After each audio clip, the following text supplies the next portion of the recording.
Right, good evening, everyone. We are joined by Wei today and the Foundation Fit team. We're going to be going through a bike fit masterclass. So looking at the essentials of bike fit. So me and Wei have been working together for, well, we were working with Wei and his team here at Strength and Endurance for quite a while now, in a number of different capacities. And no, it's been great. But said the support that we've had from him and his team around the importance of bike mechanics, bike fit, everything else in between. It's one of the key aspects to all of your performances. So, guys, I'm going to pass the mic over. Any questions? Just drop them in the chat at the end. Anything we don't cover towards the end, then will certainly be getting in touch and getting in contact and going through some of those answers with you anyway. So, all right, guys, Wei, you can take over, my friend. All right. Thanks very much, Chris. Thanks for organising. And yeah, absolutely. We want to give you guys as much value as possible tonight. And thank you for all your questions that you've been sending in. We've actually had so many questions that I'm definitely not going to be able to answer all of them tonight, which I kind of wanted to, but I'm just not going to be able to get through all of them. So what I'm going to do is I'm going to answer all of them via kind of email, or I'll probably put together maybe a few little videos or something like that at the end of the session. But anyone else who has questions tonight and wants any questions answered live as well, then please do ask them. Drop the questions into the chat box, and at the end you'll get a chance to kind of ask me some questions.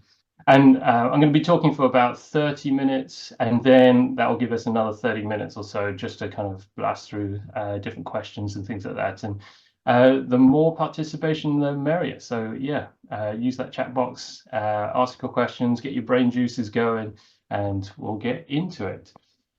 And also at the end of the session, if you stick around right to the end, then I'm going to have a special little offer for you guys as well. Hopefully that should help you guys out so we're figuring out your bike fit and things like that. So stick around to the end, and yeah, let's dive on in. So tonight, as the title suggests, is a masterclass about the essential 10-step process for you to achieve an effective bike fit. And this is the same process that we use day in, day out in our bike fit studio. And we want to give you this kind of process so that you can take it and use it and action it. Because actually, bike fit's not that complicated when you boil it down to the raw bare bones of it. And so you should actually be able to take a lot of information from this and actually action it. But if you are here today, you may well be a committed rider, but maybe you're struggling a little bit with the results that you want to get, or maybe you're also getting held back by persistent niggles or recurring injuries, things that just kind of keep recurring every time you get on the bike. Or maybe you're even just got that feeling that you're not getting as much out of your bike fit as possible. Or perhaps you're just here because you're curious, you just want to learn more, but you don't know at the moment, like how could a bike fit you? Or how could we help you out at the end of the day? So if any of this kind of resonates with you, then you're definitely in the right place. And I'm going to share our proven process. And we've fitted over 3,000 riders. So it definitely works. And we get lots and lots of lovely reviews from you guys all the time. And we work with both amateurs, professionals, all kinds of riding styles. So this covers road bikers, mountain bikers, gravel riders, triathlon, ultra distance commuters. Everyone's just on 2 wheels. Well, we've done 3 wheels as well, and 4 wheels even at some point. But yeah, this proven process works for all kinds of riding. Wei, can I just jump in there? Can you share your screen with us? Is that okay? I think, are you sharing your screen? Oh, Can you share it with us? Thanks, bud.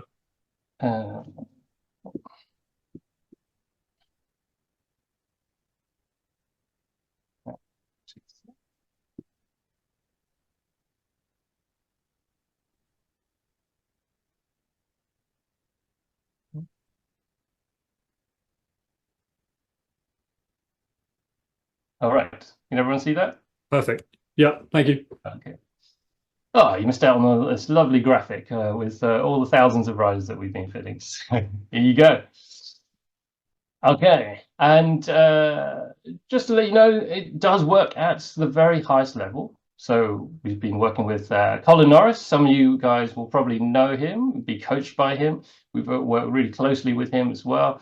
He's actually retired now, but yeah, as a professional athlete, we worked closely with him. Actually, he was a really interesting case where he was really losing a lot of power, and he just couldn't finish the run off his triathlons. And he just couldn't work out like kind of why he just couldn't have that energy to finish the run. And we worked out that it was his bike position, and that was actually his bike position was holding him back from digesting his nutrition, and that was stopping him from getting all the energy that he needed. So we solved his bike position, and finally he could like kind of digest and actually eat on the bike, and then he could actually run. And he is a very, very fast runner. So his best Ironman split was like 2:41. So if anyone's been running marathons, then yeah, that's pretty fast for having swum and then biked. So yeah, pretty good stuff. We've also worked with Fran Brown just before she went to the Tokyo Olympics, para triathlete. And actually this slide's a little bit out of date now. She's now a multiple world champion in cycling. So I think she won like 6 gold medals at the Glasgow Games last year. So that was pretty crazy. But yeah, I had the pleasure of working with her kind of really early on, and kind of working with some really challenging stuff, but really fun stuff as well. So yeah, that's good stuff. But on a day-to-day level, and for the vast majority, although we love working with professional athletes and so on, we work with people like you. And again, bike fitting works across all different levels, whether you're, as Lane says here, like an expert rider or a novice rider. It's applicable. It does not discriminate. Like the biomechanics and the processes and the foundational principles behind like bike fit are applicable for all riders. And I think people are usually most surprised when they come through the process and just discover how much they learn about themselves. And this is really the core thing about kind of bike fitting. It's not so much a prescription, but really about kind of sharing knowledge and giving you that knowledge so that you can take that riding and take that knowledge and apply it in the best way possible. So who am I? Just quickly, I'm Wei. I run this company called Foundation Bike Fit. We've been bike fitting for a long time. I've been going since 2008, which seems like centuries ago now.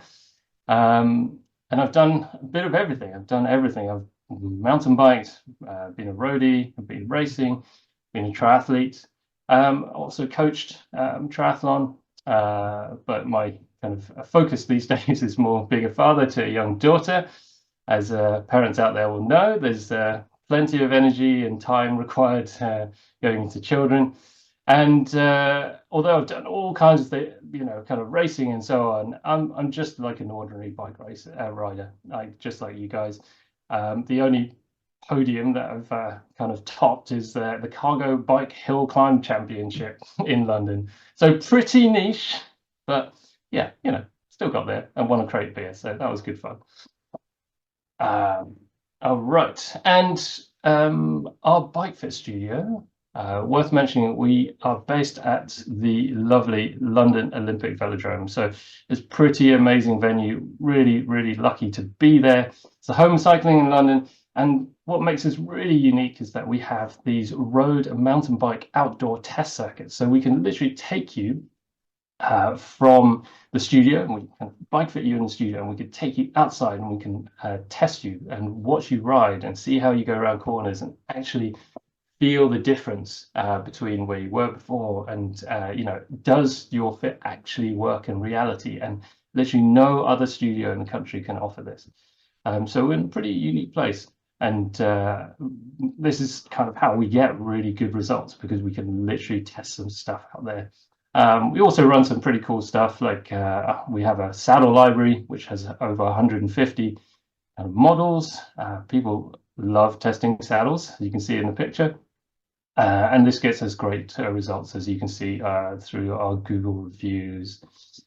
So if you're here, you've likely been experiencing some of these kind of things. So if you're a committed rider, you'd be training hard. Training hard is never like a hard thing for people, or especially triathletes, to do. But maybe you've got to this kind of performance plateau. Maybe you're trying to figure out, how can I get to that kind of next level? Or if you're getting sidelined by aches and pains all the time, then yeah, is it my bike that's kind of affecting me? Is it my body? What is it? Like, every time you get on the bike and getting some aches and pains, then yeah, there's probably something in that. And especially maybe it's okay when you're kind of riding for a little bit, but as you start to increase that volume or intensity, if you're constantly kind of getting those injuries and they start to creep in every time you just start to kind of ramp things up, then yeah, there's probably something in your bike fit that could be improved. And this is what I'm trying to give you tonight. So it's that kind of knowledge and a bit of expertise, so you can kind of start to investigate things. So if you don't know what's holding you back, then yeah, stick around. You'll be you'll get a ton of information. And if you're new to bike fitting and you just want to learn a little bit more and find out like how could this actually kind of benefit me, then yeah, this is what kind of the stuff that we're going to delve into. And I'm going to give you some really actionable, simple stuff that's going to make your riding so much better if you can get it right. And yeah, like these are some of the things that we often see all the time. Everyone's like kind of trying to figure it out, trying to kind of go through their problems. And more often than not, you've been trying to buy your way to a little bit more performance, buying power meters, getting more kit. Maybe you've been trying some DIY bike fitting as well. There's so many like little tools out there, like kind of apps, which seemingly can give you the answer. If you're looking for more performance, then you've probably been trying to get yourself a little bit more aero. It's very trendy these days, try and get a little bit more aerodynamic. But if you've been injured, then you've probably been doing a bit of physio work or those boring core exercises that everyone tells you you should be doing and you feel that you ought to be doing. And maybe even a bit of yoga if you're a little bit more adventurous, or trying to solve everything by watching all the YouTube gurus and all that, binge watching the GCN channel and all that kind of stuff, or copying your club mates, or maybe even like, I don't know, like if you're a little bit too confused and you've consumed a bit too much information, then some people just don't know what to do. So maybe you're not doing anything at all. So I'm going to see if I can cut through some of this kind of misinformation, kind of boil it down to some simple stuff that you can kind of take away. And yeah, if you've been going through all that kind of stuff, then you might be ending up feeling a little bit like this, which I think my daughter is feeling a bit like that right now. So, end of the school day. So yeah, let's get into some of the practical and actionable information. Now, before we get into it, I've been bike fitting since 2008, and so there's over 10 years of information that I can try and distill into you, but I'm definitely not going to be able to get through all of it tonight because there's just a lot of knowledge there. But if you can just take away kind of like one thing from what I kind of give you tonight, I guarantee you that it's going to make a difference to your bike riding and so on. So I'm going to try and break it down into, firstly, a lot of you who have gone through the bike fit process and so on kind of will understand the benefits of bike fit, but it's always good to kind of recap that. And then the 5 foundational principles behind our method. So every bike fit is slightly different. We're a bit like chefs, or going to restaurants. Like everyone wants to cook you a nice meal, but everyone goes about it in a slightly different way. So I want to give you our flavor.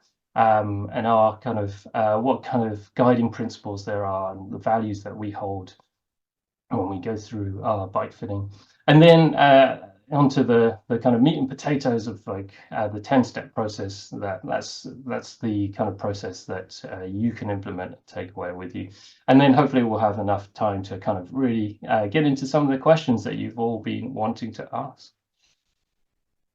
So before we get on to that kind of 10-step process, we need to set the scene. And this is just getting into the benefits of bike fit. And no doubt, if you are looking for a bike fit, like everyone will be looking for a balance of one of these 3 things. And you need to a good bike fit will give you all of these three things: so speed, comfort, and efficiency. But depending on what you want to do, what your riding goals are, then the balance will shift towards one or the other. So if, for example, if you're Fabian Cancellara up there at the top right-hand corner doing time trials at the Olympics, then your priority is going to be speed. You want to eke out as much speed as possible in that hour that you're racing, and maybe you're willing to compromise a little bit of that comfort and efficiency. But you go too far down that road and things are not going to turn out that well. They're all related. And similarly, if you're kind of going for a multi-day kind of like long distance bike packing trips, then probably you want to prioritize that comfort because you want to be enjoying your day, bike day after day. And so speed doesn't become as essential, and so you can shift that balance around. And this is the kind of magic part of like kind of bike fitting, just kind of understanding and figuring out where we can kind of shift that kind of balance and priority. And as you kind of these kind of benefits are all physiological benefits. These are kind of things that will come out of your body. But at the end of the day, like, you want to be enjoying your bike and you want to have confidence in your bike riding, and ultimately you want autonomy over your bike fit. You want to be in control of your body, of your bike riding. And so if you can kind of understand your body and understand your bike fit, then you're going to be able to kind of engage in all of the kind of benefits of the bike fit.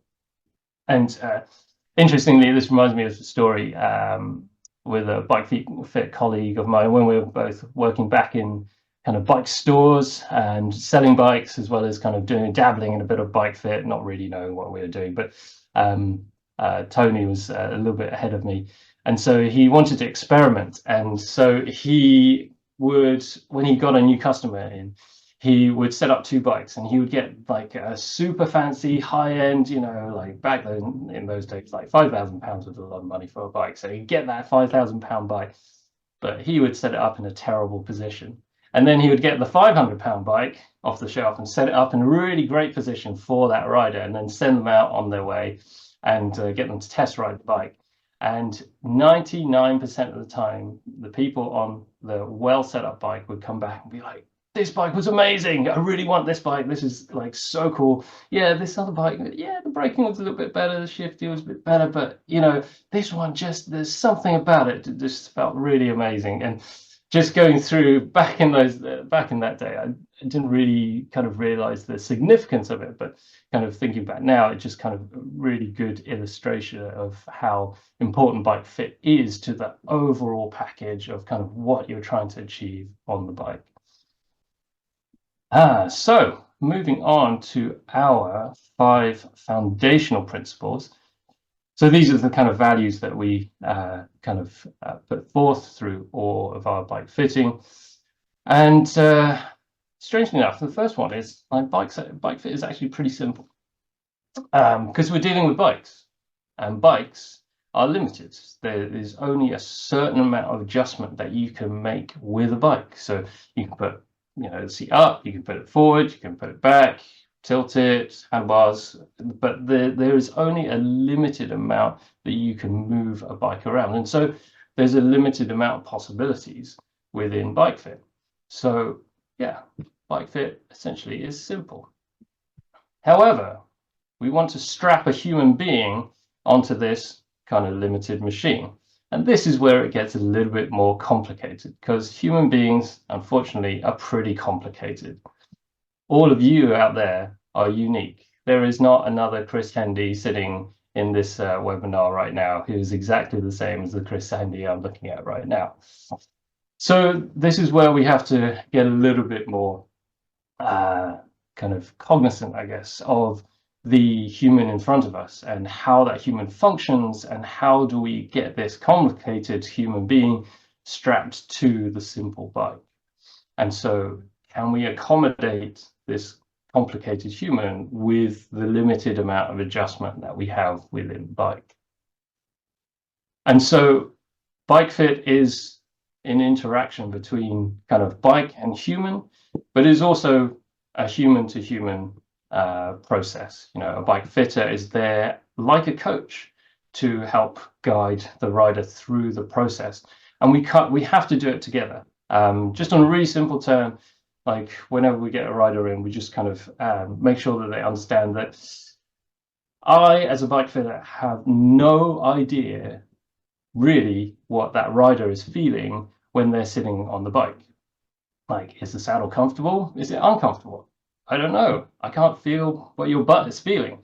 So this is where I have to kind of ask, and we have to figure out and kind of find ways of communicating to understand kind of how you're feeling. So how a rider is feeling is very, very important. But at the same time, a rider cannot see what they're doing on the bike. And this is where, you know, what feels good might look terrible, and what like looks great also might feel terrible. And so there's a back and forth that needs to take place where kind of rider and fitter have to kind of take kind of have to work together to kind of come up with a solution. And in this case, like, bike fit is not absolute. And I think this is where some of the information has been lost along the way.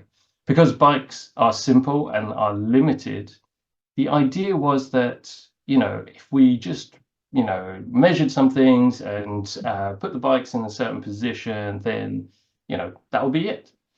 But we forget about the human being. And so there is, a bike fit is not kind of exact in that you have to have your bike fit or your saddle height at, you know, X height to the millimeter, and you can't deviate from that. We all know as human beings we're changing all the time, and the simplest form, we're getting older all the time, and that is inevitable. And if a bike fit is simply just a reflection of kind of how our body is or how it's performing and its capabilities, then it's always changing. Our bodies are always changing. Even, you know, in the morning when you get up, you are taller in the morning than when you go to bed at night, just through the sheer force of gravity. If you don't believe me, try it out. Go to bed tonight, measure yourself, get up in the morning, measure yourself, see what happens. Let me know as well, email me, I'd love to know. So the most important thing to realize is, like, yes, human beings change, and so bike fit can also change too. And most importantly, you should own your bike fit. And this might jar with some people, and we might not be the best kind of fit, kind of bike fitters for people who want to be told, this is your position, this is it, go away, deal with it. We're very much, again, about this collaborative process and people understanding themselves, understanding their bodies, how that bike can kind of work around it. And with that knowledge, then you can kind of start to manage the changes as you go through your life cycle of being a cyclist, being a triathlete, whatever it is. Like, if you understand yourself, then you can understand your bike fit and you can start to own it. I really don't want to be like there, like kind of telling people forever for the rest of their cycling life what they're going to do. Like, I want people to kind of understand and grow and learn and kind of take charge of their bike fit. So we're always here as kind of guidance, but yeah, you should definitely own your bike fit. And that goes back to that kind of autonomy that you want in your bike riding. So the overall message is knowledge equals power. Literal power, in terms of like Mark Cavendish down here. Like, he was he was never the fastest bike rider just because he was the strongest or kind of most powerful, but he is the smartest kind of rider. So, you know, we can take that kind of analogy into our bike fitting, and the more you know, then the better decisions you can make. And yeah, so this is what we want to try and give you guys. All right, so let's get into the details then. This is the, oh, I think I missed one. So this is the 10-step process that you've all been waiting for. Now, if you follow this kind of chart, this is basically the accumulation of over 10 years of kind of like bike fitting, this is the method that we follow. This is the process. So you start from number one, work your way around the circle. Seems pretty obvious. And if you do follow this kind of methodology all the way around, you will get to a good bike fit. And you essentially start from the ground up, starting from like fleet position, moving on to saddle height, cockpit height, and cockpit width, saddle setback, all the way. And then you get to number 10, which is testing. And this is a critical part of it, of the process. There's a reason why the process is circular, because it never ends.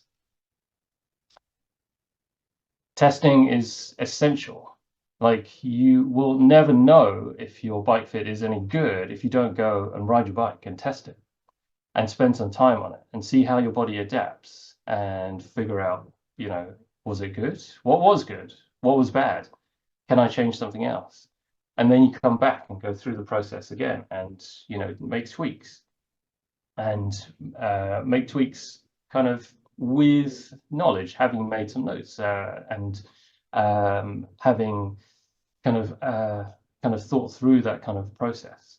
And so we go through the cycle again. So I know that there's an awful lot of information in this kind of process. So what I'm going to do, and because I've had a lot of questions about this already, I'm actually going to get into more detail and break down just kind of one section of this 10-step process. And I'm going to go into saddle height.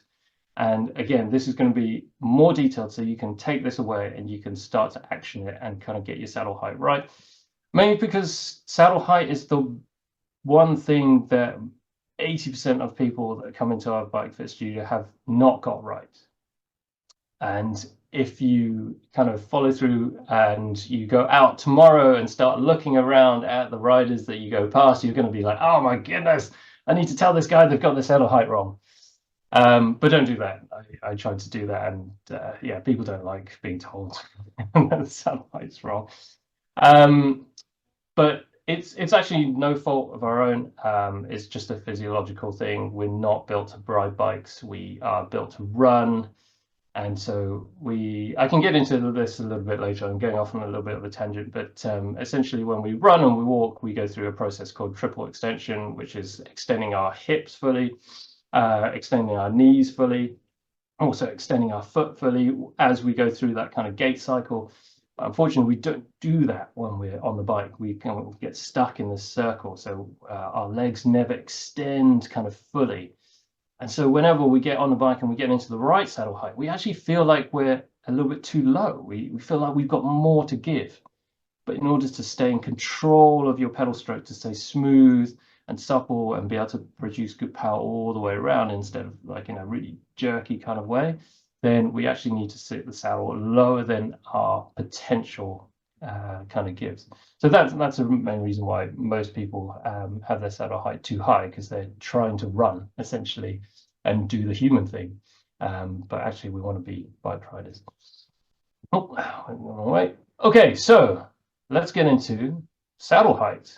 So again, this is a 10-step method, and again, follow this method. I can share the slides and stuff at the end, so you guys can take this away and try and get it right and so on. But this is the detail, and this is exactly what we do in our bike fits as well.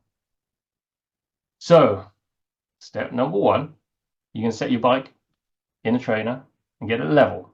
So it might sound really obvious, but you know, if you're doing anything with bike fit, if you're doing any indoor training or anything, just level your bike. Like if your bike's not level in the trainer, then you know you're either going to be riding uphill, going downhill. You're not going to get kind of accurate results. So make sure your bike is level. So you can do that with spirit level, or like there's a few other kind of like different methods you can use. They're all very simple. Use tape measure the axle height at both ends.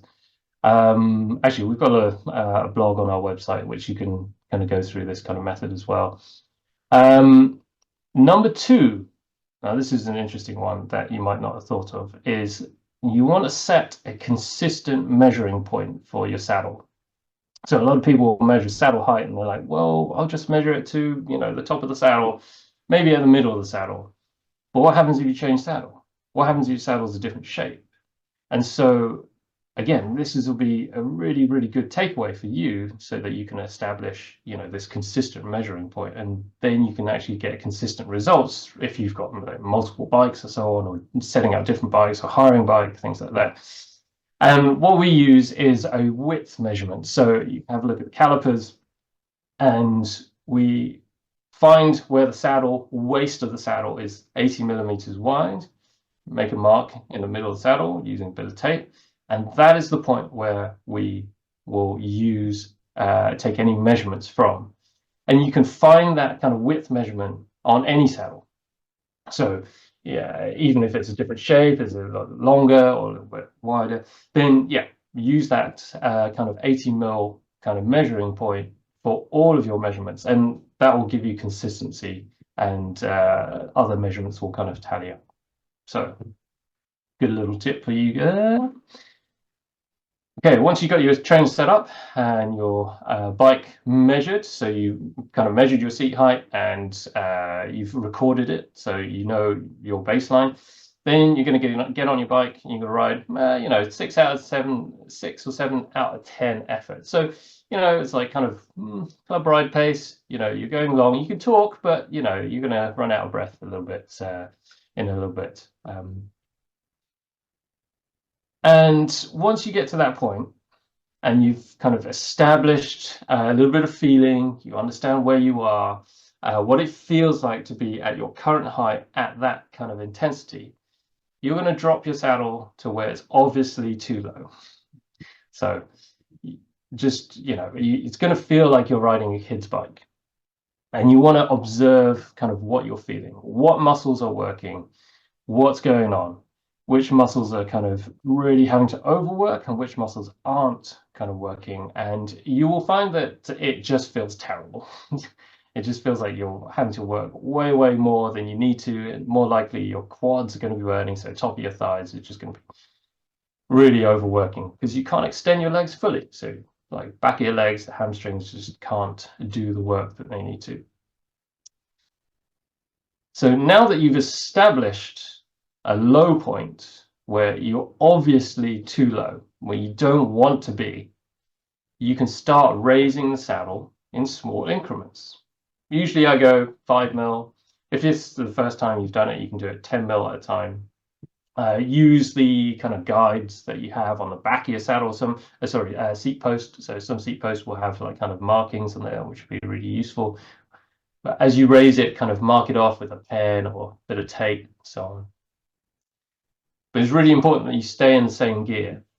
And as you raise that saddle up, observe kind of what happens to your body.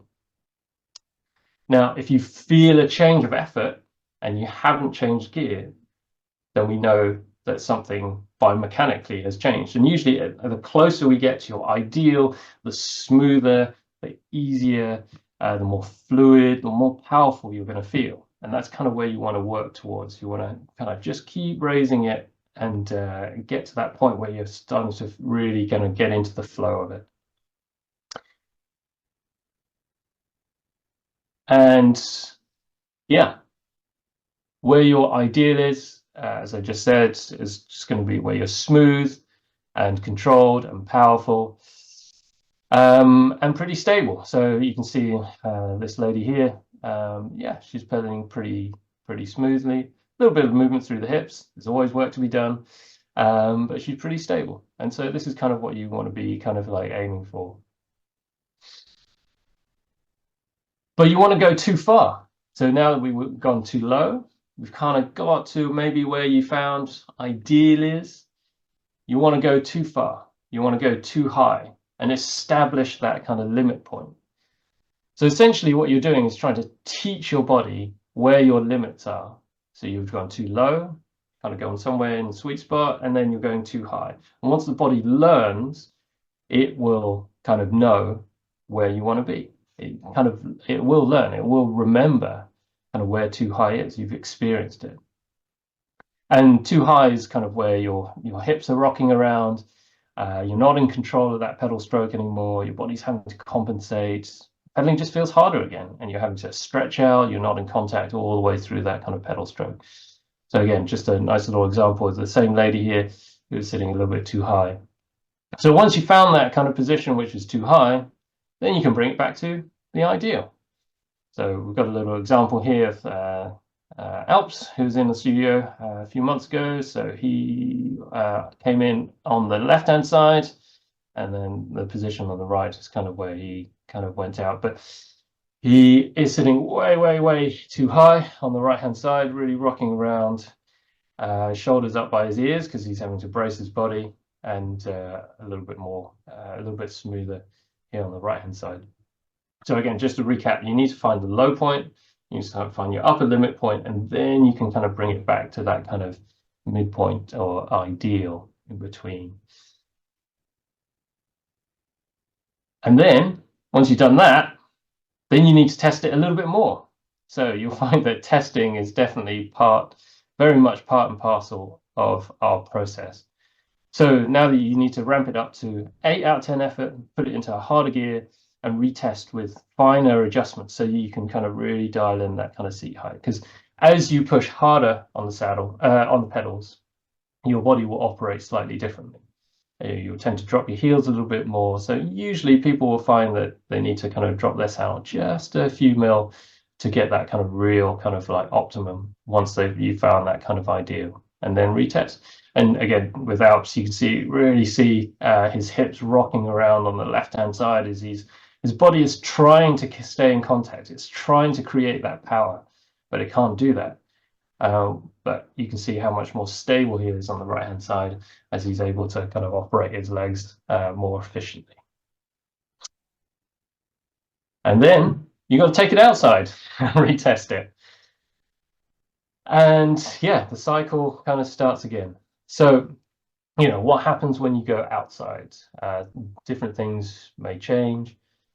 You may do more riding, you may do less riding. Your muscles may lengthen, they may shorten, all these kinds of things. So you just got to kind of keep testing and refining and just kind of checking in with your body. And this is kind of the kind of critical thing. I think everyone's trying to kind of hack their way to the right kind of seat height or right bike fit. They want like an algorithm, they want a formula, something, you know, multiply your inseam by 0.883 and that will give you your seat height. It's like humans don't work that way. Humans work like out in the real world. They work like you know, as they work, you know. So you have to look at yourself as an individual, not as an algorithm, not as a formula, not as an equation. And you need to go about it and test it. So if you have a testing protocol like this, then you can go systematically through it and figure out what your body likes. What does it respond to? And we literally had this like kind of last night. We had a guy back in for a tri bike fit, and we set him up. We went and bought the bike, brought it back again, but he had a free bike fit from like the place that they kind of bought the bike from. And the guys just set his saddle way too high. And they thought they put him in like the kind of average kind of range. But what they didn't know is this guy had like, you know, a hamstring ACL tear. And so, you know, his hamstrings are just way shorter than normal. So he can't extend his legs enough as possible. So it's not this guy in the picture, but just someone else. And so he rides with a slightly lower than average seat height.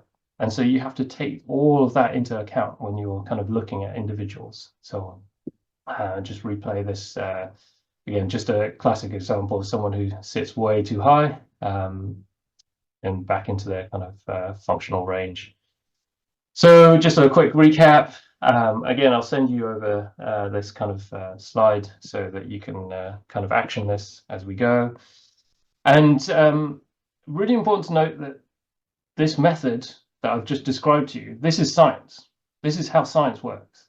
And I think everyone gets a little bit blinded by thinking that science is just technology. It's just lasers and you know, things that measure things and blinky lights. But science is actually a method. Science is having a hypothesis, creating a method, going out and testing it, and then seeing if you can recreate it, retest it. Can you prove it? Can you recreate it and redo it? And then what's the conclusion? Was it a good? Did we get good results? If not, right, let's go back in and retest and redesign the experiment. And this is kind of what you need to do. You need to be scientific about your bike fit. You need to be scientific about how you test. You need to be, you can take ownership of this. And, you are the person that knows yourself the best, not some kind of algorithm that tells you your knee angle has to be 145 degrees at, bottom of the pedal stroke. Who knows? This is why like bike manufacturers don't tell you, you are definitely a medium. They kind of give you a very vague kind of range in which maybe if you're between 5'7" and 6 foot, this bike might fit you. They can't say with any kind of exactness that that's going to be the right bike for you. So yeah, own your bike fit, figure out yourself. And again, just going through the cycle of bike fit again. So bike fit never ends, but you can get to a pretty good place. So just get into the habit of fitting yourself, adapting, testing, refining. And you don't have to be doing this all the time, but it might be just like the rest of your training and kind of what Chris does with his athletes. It's periodized, it's seasonal, but it's good to kind of check in with your body and anything, any way your body is kind of working. And yeah, this is kind of, if you go through this kind of process, then these are the kind of results that you're going to get. Like understanding people and figuring people out is kind of what we do. And the most common kind of like feedback we get is often people saying, "Oh, I really wish I'd done this earlier. I wish I'd known. Like, I've just been wasting all this like kind of time, like pedaling in a position that wasn't quite so good." So yeah, get on it. Start kind of figuring out your bike fit. Start owning it, and I think you'll get a lot out of it. So I think I've been waffling on for far too much. I've always got way too much to say. So we're going to see if we can get into some of the questions. Hopefully some of the questions that you asked, there's a lot of questions about seat height in the questions that you submitted. So hopefully some of that will be answered in that kind of presentation that I just gave and that kind of method through kind of setting your own seat height. But yeah, let's open it out to the floor. I see the chat has already exploded a little bit. So how should we do this? Should we see if there's anyone want to speak live? Well, Wade, do you want me to jump through a few of the questions that were sent in? Yeah. Okay, let's do that then. Yeah. I'll do that. Shall I? Yeah. First one, can you describe what proper arch support should look and especially feel like? What should the rider feel at the feet? Okay, so yeah, feet, we could go on all day about feet. Actually, I've got some arch support here for you. These are probably some of my favorite kind of arch supports in here. Essentially what you're trying to do with arch support, it's a bit like in a skiing boot. You're trying to map the shape of your arch with the insole. And cycling is very much unlike running, where you are kind of like bending your foot and kind of walking, where you bend your foot and your foot is dynamic. So you generally don't need arch support if you're kind of going through, if you're running or walking. But because your foot is flat and locked into, usually if you're kind of a road cyclist or so, and you're locked into kind of a hard, flat surface, then your foot is just kind of pushing down. It doesn't bend. And so your foot kind of has to retain its kind of shape in order to push down effectively. If your kind of arch decides to collapse whilst you're kind of pushing down, then your knee's going to follow, your hip's going to follow, and so on. So we generally like to have, I like to describe it as giving your feet a hug. So you want that kind of arch support just to kind of hug the arch, so that your foot kind of knows where it is in space. It's more of a proprioceptive kind of input. So your foot kind of understands that there is kind of support underneath it and it knows where it needs to be. Otherwise, if you've got that kind of big kind of gap underneath your arch, then the foot will just try and move into it. So yeah, that's hopefully that gives you a pretty good idea. So play around with some arch support. Okay, next question. Is there a rider that always feel excessive pressure on their hands, whatever you do? What are the contributing factors? So is there a riding position that always feels excessive pressure on the hands? Maybe that's what they're asking. What are the contributing factors? Well, when you ride a bike, you do have to lean forward. So you do have to put some weight onto your arms. But you can choose how much weight you want to put on your arms. So this is much to do with center of gravity, where your center of mass is on the bike. The further forward you sit on your saddle, then the more mass you're going to put onto the handlebars. So you're going to feel more weight. The further back you sit, then the less weight you're going to feel. The more upright your handlebars, maybe you might feel a bit less weight. But pressure on the hands is, there's so many factors that go into it. If your handlebars are too high, you're going to feel more pressure on the hands. If they're too low, then you're going to feel more pressure on your hands. If your hoods are positioned incorrectly, you're going to feel pressure on the hands. So you have to kind of look at it all holistically. But usually it's something to do with your weight distribution on the bike. So how far forward and how far back your saddle is positioned relative to your feet. But yeah, if you're feeling a lot of pressure on your hands, it doesn't have to be that way. Core strength also, like, how strong you are. Can you maintain your kind of like lean forward? Okay. Mary, she had a bike fit at some point recently, but she gets severe pain across the back of her shoulders. And even with her new TT bike, which was made to those measurements, but she still gets the pain. She says she's short, 156, has short cranks and handlebars. Okay. Come get a bike fit. Yes, exactly. Yeah. Sometimes it's questions to be answered, and sometimes it's a reassessment potentially. Yeah. Yeah. You need to get a reassessment, and it's really important. I find if you've had a bike fit from someone and it wasn't maybe quite perfect, go back to them. Go back and speak to them. Like, they are the best person to understand you and your situation. Like, they've done stuff with you and they should have guided you through a process and understood you, and you should have made some decisions together.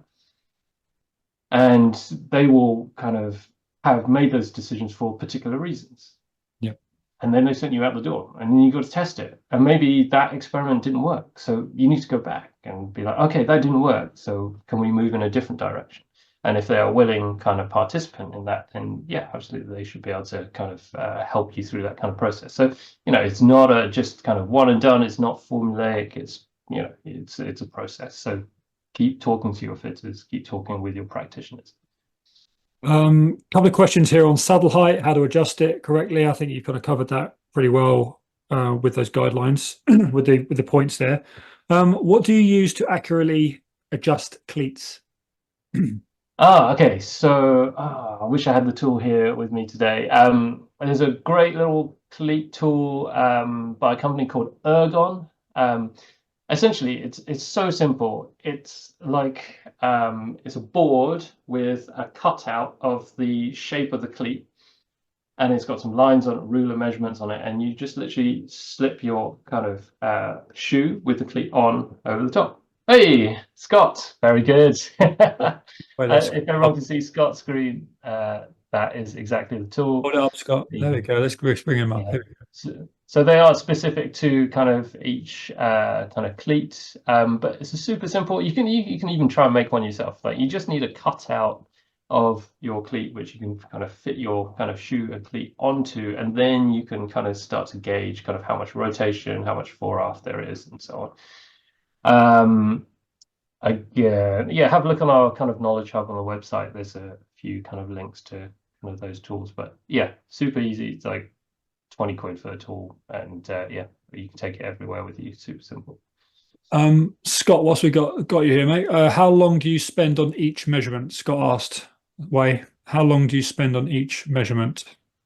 Through I'm assuming that's like kind of going through the 10-step process. Yeah, so it was when you were doing all the different measurements Yeah. of saddle height, and you were saying obviously 5 mil of each one. So how long would you? Was it? Are we talking 2 minutes of that, and then try the next one, try the next one? Or would you go longer? Yeah, so I would just ride for as long as you can get a good gauge of kind of how that kind of particular height feels. Like, can you feel a difference? Can you not? And then kind of move on to the next one. Sometimes you need to go back. Sometimes you don't know what it feels like when you get to one position until you go back to the previous one and you retest it and you're like, oh, actually, no, the previous one was better. Okay, let's retest it. So you just need to go back and forth, back and forth. And the more times you do it, the more information your body has and the better decisions then it can start to make. So just keep going through it. There's no Trial and error. Amazing. Thank you. Yeah, thanks. Got a question from Darmid about the effect of different shaped manufacturers' hoods on wrist discomfort. So again, we've got that wrist discomfort. I've actually got two other questions here about wrist discomfort, about pressure and things. So different shaped hoods. Yeah, so yeah, like there's a lot of different like kind of hoods out there. Like every manufacturer is different. Even within manufacturers, there's different shapes and so on.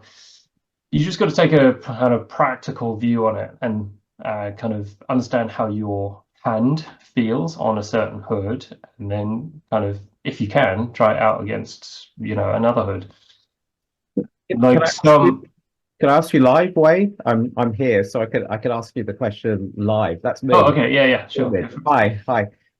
So I set up my own bike using your fit measurements from previous bikes. We corresponded a bit about it at the time.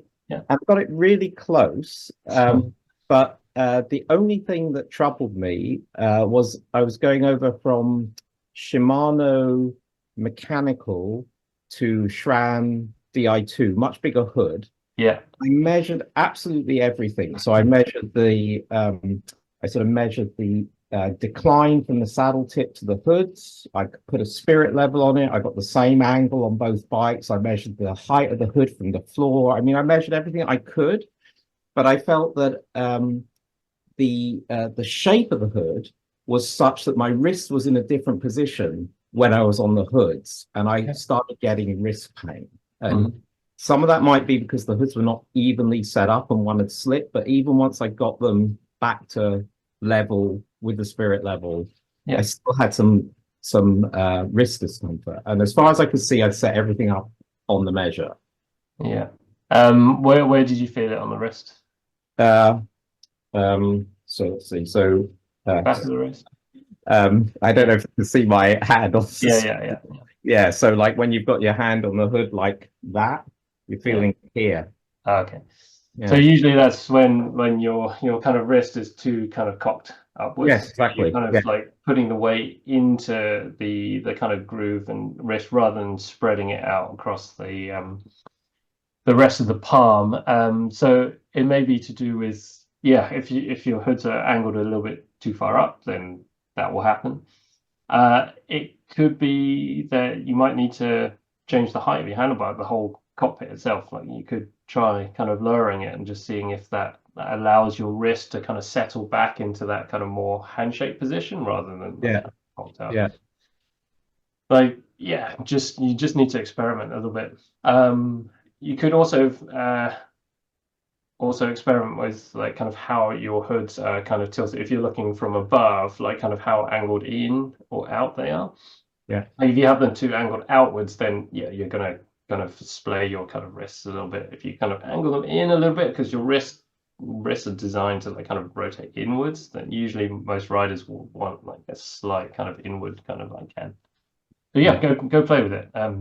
You'll be like, don't get too hung up on the measurements. Like play with it. So you see what your body. I know there's reassurance in measurements, but like play with your body. Like go for it. Awesome. Thanks, guys. Appreciate the input, guys. We've got one from KK. What could be the issue if the seat height is correct? Feels good pedaling, but still feel heavy on the hands and neck. I think. What do you reckon? Yeah, that's probably a weight distribution thing again, or cockpit position. If you got seat height right, then yeah, like time to play around with the cockpit position. So going back to the 10 steps that I kind of outlined, and you want to use that kind of method that I outlined in the setting up your seat height with all of the 10 steps throughout the kind of bike fit process. So it is a very simple level of like trial and error, but it's really kind of comparative testing, we call it. So you move your handlebars a little bit too high, a little bit too low, a little bit further forward, a little bit further back, and just see how your body responds. But yeah, you got to test it. You got to get scientific with it. Here's a good one from Taylor. Would you expect a rider who is bike fitted for ultra distance to have to change anything on their bike for taking on something like cycling Everest? Anything specific? Any specific things to think about to make it a better experience? Good. I think yes, Taylor. I think I've been asked to kind of write a whole blog article on this, so I may answer it on this. Yes, there are some very specific things that you can do if you want to prioritize certain aspects of it. If you're Everesting, then you're going to be going uphill for a long time, but also going downhill. So you need to figure out, like, do you want to prioritize uphill comfort or downhill comfort and confidence going downhill? Or do you want to stick with just kind of what you want, what you know? I was thinking about the uphill and like how to be most efficient, and like I guess the biggest worry is knee pain and niggles coming up with like 24 hours of assisting. Yeah. Okay. So if you're going uphill, your saddle goes from like here to being like this. Okay. So at the same time, your body is kind of tipping backwards. So your natural inclination would be to kind of push your body forward. So you're going to be sitting up against like the front of your saddle kind of more. So actually you're going to be, a lot of knee pain comes from discomfort at the saddle because your body knows that it doesn't want to squidge all the like important bits there. So it puts all the pressure onto the knees and legs to kind of hold your body up. So you could just change your saddle position. So if you know your saddle is going to go up like this, then you may want to just drop the nose of the saddle a little bit. So when your saddle is level, then like, you know, when you're riding level, your saddle nose is going to be a little bit down. So you're going to compromise like the comfort when you're going on the flat, but when you're going uphill, it's going to feel a little bit better.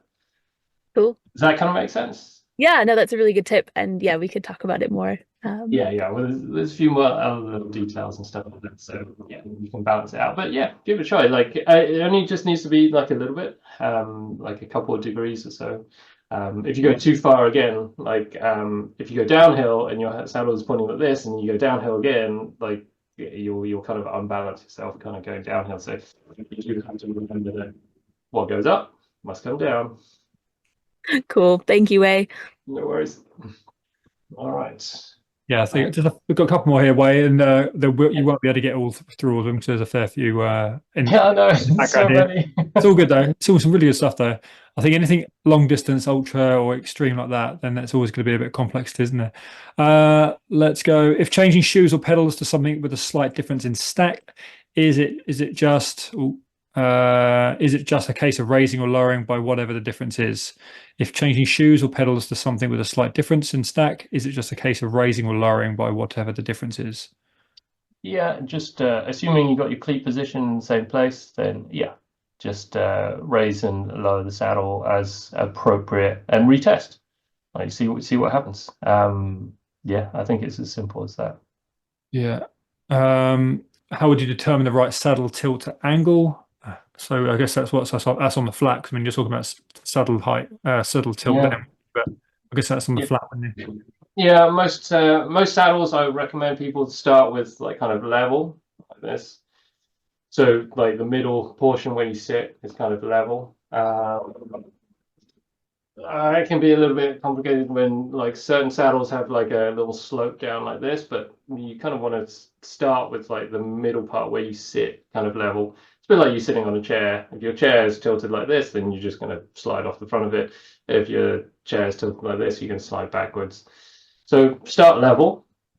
And if you feel a bit of pressure at the front here when you're kind of leaning forward, because your body will kind of like lean forward, then you can kind of just angle your nose down very slightly, just a couple of degrees, and just see how that kind of works. But bear in mind that if you go too far, then that's going to unbalance your body and you're going to kind of start falling forward. So essentially your saddle needs to support your body. You want it to be able to sit on the saddle, and that's where you generate your power from. So start level, and I would very, very rarely, hardly ever want your saddle kind of nose tilted up, because if you lean forward and your nose is tilted up, then you're just going to squidge all the important bits, and that's just not going to be comfortable. This last one in the chat from Romain. I don't know if you're there, but you're just asking about two different heights. One being too low, which overloads the quads and disengages the glutes and hamstrings. But then a saddle height 2 helps the glutes and hamstrings, but it's too high, creating more saddle pressure and losing control. So it's trying to find that, which height would you choose almost? But is there a go? Which one you choose? Yeah. I wouldn't choose either. I don't know. I think if you yeah, that's the problem, isn't it? It's like just being in between, where you kind of, one way you're a bit too low, one way you're a bit too high, and so what do you think would be, it's not ideal, but what would be the best of both situations, basically? Well, if you get to a point like that, then it probably points to the issue being somewhere else, more than likely crank length. Because usually that's what people encounter. If like your crank length is a little bit too long, if you sit too low, then it's not going to feel good. But when you sit a little bit too high, then you just can't kind of reach the top of the pedal stroke. So it sounds like it would more be something else, or maybe the saddle setback's not quite right. But generally speaking, if you really had to choose, I would pretty much always choose a saddle height that's a bit too low, because that's going to cause less issues than a saddle height that's too high. Which is why most really novice riders or kind of unconfident riders will tend to sit with their saddle too low. Yeah, we did. It was someone that was sitting with his saddle way too high. We actually dropped it 35 mil. Wow. So I was wondering if it actually was the fact that it was just memory muscle, that it felt too low and it didn't feel like the engagement were happening where it was actually happening, and it was just about getting used to it in a way, or reteaching the body to be in that position. Yeah, absolutely. The body will remember. It absolutely remembers. And because cycling is such a repetitive sport, you're doing 10,000 pedal strokes an hour, you are ingraining kind of movement pattern, hours and hours and hours. And you guys, who go out and cycle, you don't want to just ride for 1 hour. You're going to be out hours and hours and hours. And so you're just ingraining the same movement patterns over and over and over. So if you've done like millions of pedal strokes, and then you change something and you want to ingrain like a new movement pattern, then the body, absolutely is going to try and hold on to like kind of its learned movement patterns already. So there is always a period of adaptation and testing. So again, like a really, really important lesson in testing. Like you just got to give it some time and see what happens, and then come back to it. That kind of makes sense. Yeah, it does. That's great. Thank you very much. Cool. All right, last question, Wei, please. Yeah. If it's all right, my friend. When or how do you decide to change the crank or stem length? When? When? At 12:32 on. No. Oh, well, it's a little bit too general to kind of get into it. I think usually when people usually change stuff when there's pain. When it gets unbearable, when something's not quite right, so on. If your stem length is too long, then you're going to feel like you're constantly overreaching and you can't stay in control of the controls. So you probably want to bring that back a little bit. If it's too short, then you're going to feel squidged up and just all compressed. So you want to kind of lengthen your cockpits, get into that kind of nice long kind of neutral posture through your spine. Crank length is kind of like similar again, if you're feeling just a little bit I don't know, think about crank length as like kind of turning circles. So, you know, the longer your crank length, the bigger circle you're going to have to turn in your pedal stroke. And it's a bit like walking up multiple flights of stairs. Like, would you prefer to like kind of take, you know, 3 steps at a time and kind of get to the top of the stairs? Or do you go for the shorter crank, which is a bit like taking smaller steps, but more kind of like small steps all the way up to the top of the staircase? So, you know, it may be kind of a bit of rider's preference, but if you're feeling kind of restricted in any way or struggling to kind of complete pedal stroke, then yeah, maybe investigating crank length would be a good thing to do. But yeah, hopefully that helps. Outstanding, Way. Thank you, my friends. All right, I think we'll call it a night there, guys. Thank you everyone for joining us tonight. Yeah. Any all the questions that we didn't answer, Way will be getting back to you. Is that all right, Way? Yeah, I will get back to you all.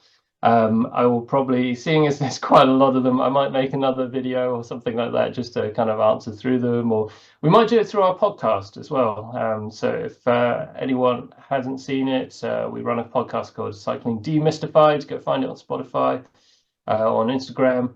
And that's where we can answer all your questions and so on. And yeah, we'll cover all this kind of stuff there. Also, if we've got something new which we're launching as well, which is on by demand, popular demand, we are now launching some online consultations.